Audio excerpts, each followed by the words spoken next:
అందరికీ నమస్కారం. కాశీ విశ్వనాథ దేవాలయం ప్రసిద్ధమైన శివాలయం. ఇది ఉత్తరప్రదేశ్‌లోని వారణాసిలో పవిత్ర గంగా నదికి పశ్చిమ ఒడ్డున ఉంది. ఇది శివాలయాలలో అత్యంత పవిత్రమైన 12 జ్యోతిర్లింగాలలో ఒకటి. ఇక్కడ కొలువై ఉన్న మూర్తిని విశ్వనాథుడని, విశ్వేశ్వరుడని అంటూ ఉంటారు.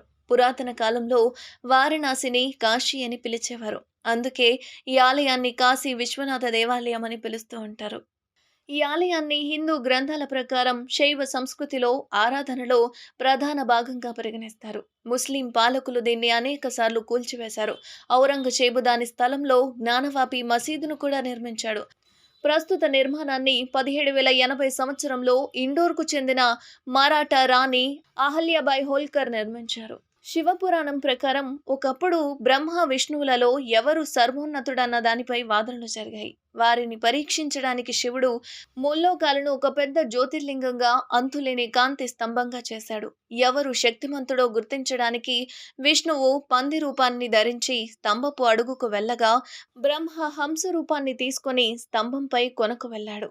అయితే బ్రహ్మ అహంకారంతో కటుకి పువ్వును సాక్షిగా చూపుతూ తాను అంతం కనుక్కున్నానని అబద్ధం చెప్పాడు. విష్ణువు తాను దిగువ కొనను కనుగొనలేకపోయానని నిజాయితీగా ఒప్పుకున్నాడు. అప్పుడు శివుడు కోపాద్రిక్తుడై భైరవ రూపాన్ని ధరించి బ్రహ్మ 5వ తలను నరికి అతనికి పూజాధికారాలు జరగరాదని శపించాడు. విష్ణువు చూపిన నిజాయితీకి గాను శివునితో సమానంగా నిత్యం పూజలందుకుంటున్నాడు.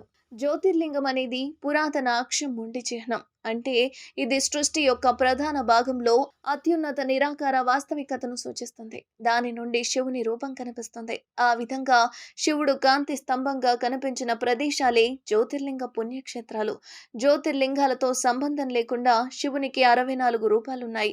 12 జ్యోతిర్లింగ క్షేత్రాలలో ప్రతి ఒక్కటి అధిష్టాన దేవత పేరును తీసుకుంటాయి. వీటిని శివుని విభిన్న రూపాలుగా పరిగణిస్తారు. ఈ ప్రదేశాలన్నింటిలో శివుని అనంతమైన స్వభావానికి ప్రతీకగా ఆద్యంతాలు లేని స్థానువును సూచించే లింగమే ప్రాథమిక చిహ్నం.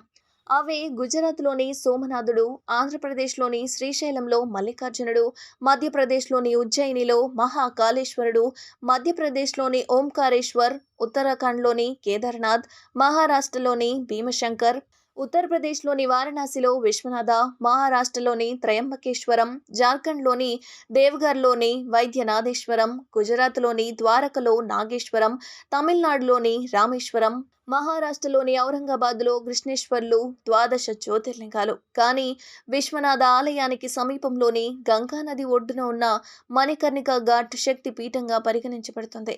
ఇది శాక్తేయులకు పూజనీయమైన ప్రార్థనా స్థలం. శైవ సాహిత్యమైన దక్ష యాగం, శక్తిపీఠాల మూలం గురించిన కథను కూడా వివరిస్తుంది. విశ్వేశ్వరుడు వారణాసిని పాలించే దేవత ఇతర దేవతలందరిపై రాజు పదవిని కలిగి ఉన్నాడు. అలాగే నగరంలోనే కాకుండా దాదాపు 50 మైళ్ళ వరకు విస్తరించి ఉన్న పంచకోశి రహదారి అంటే దాని లోపల నివసించే ప్రజలందరికీ కూడా పాలకుడు. ఆలయ చరిత్రలో పదే పదే విధ్వంసాలు, పునర్నిర్మాణాలు జరిగినట్లు మాధురి దేశాయ్ చెప్పారు. అంటే ప్రస్తుత కాశీ విశ్వనాథ ఆలయాన్ని సందర్శించే యాత్రికులు ఇక్కడి లింగానికి కాలాతీత స్వభావం ఉంటుందని తెలుసుకుంటారు. అంతేకాదు జ్ఞానవాసి మసీదు సముదాయం అనేది కుతుబ్ అల్ దిన్ ఐబాక్ వంటి ఇస్లామిక్ పాలకులు అనేక సార్లు అపవిత్రం చేసిన తరువాత పురాతన కాశీ విశ్వనాథ దేవాలయం శిథిలాల మీద మేఘల్ చక్రవర్తి ఔరంగజేబు నిర్మించిన వివాదాస్పద నిర్మాణం. అంతేకాదు ఈ రోజు వరకు కూడా ఈ పురాతన ఆలయ భాగాలు మసీదు బయట గోడలపై స్పష్టంగా కనిపిస్తాయి.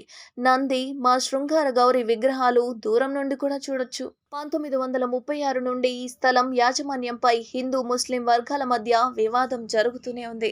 అయితే ఆలయ సముదాయంలో చిన్న చిన్న పుణ్యక్షేత్రాలు నదికి సమీపంలోని విశ్వనాథ గల్లీ అనే చిన్న సందులో ఉన్నాయి. అంతేకాదు మందిరంలోని ప్రధాన దేవతలింగం 60 సెంటీమీటర్ల పొడవు, 90 సెంటీమీటర్ల చుట్టు కొలతలతో వెండి పానవట్టంలో ఉంటుంది. ప్రధాన ఆలయం చతుర్భుజాకారంలో చుట్టూ ఇతర దేవతల మందిరాలతో ఉంటుంది. అంతేకాదు ఈ ఆవరణంలో కాలభైరవ, కార్తికేయ, అవిముక్తేశ్వర, విష్ణు, గణేశ, శని, శివుడు, పార్వతీల చిన్న చిన్న ఆలయాలు ఉన్నాయి. ఆలయ ఆవరణంలో ప్రధాన ఆలయానికి ఉత్తరాన జ్ఞానవాపి అనే చిన్న బావి కూడా ఉంది. మేఘులుల దండయాత్ర సమయంలో, ఆక్రమణ సమయంలో జ్యోతిర్లింగాన్ని రక్షించడానికి దాన్ని ఈ బావిలో దాచారట. అంతేకాదు ఆక్రమణదారుల నుండి జ్యోతిర్లింగాన్ని రక్షించడానికి ఆలయ ప్రధాన పూజారి లింగంతో సహా బావిలో దూకినట్లు కూడా చెబుతారు. లోపలి గర్భగృహ లేదా గర్భాలయానికి దారితీసే సభాగృహం ఉంది. జ్యోతిర్లింగం ఒక ముదురు గోధుమ రంగు శిల. ఇది గర్భగుడిలో ప్రతిష్ఠించబడి వెండి పానవట్టంపై ఉంటుంది. మందిరం నిర్మాణం 3 భాగాలుగా ఉంటుంది. మొదటి దానిలో ఆలయంపై ఒక శిఖరం ఉంటుంది. రెండవది బంగారు గోపురం. మూడవది జెండా త్రిశూలాలతో కూడిన బంగారు శిఖరం.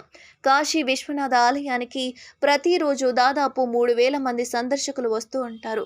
కొన్ని సందర్భాల్లో ఈ సంఖ్య 1,00,000 అంతకంటే ఎక్కువగా కూడా ఉంటుంది. ఆలయానికి సంబంధించి 15.5 మీటర్ల ఎత్తైన బంగారు శిఖరం, బంగారు ఉల్లిపాయ గోపురం ఉంటుంది. 1835లో మహారాజా రంజిత్ సింగ్ విరాళంగా ఇచ్చిన 3 గోపురాలు స్వచ్ఛమైన బంగారంతో తయారు చేయబడ్డాయి.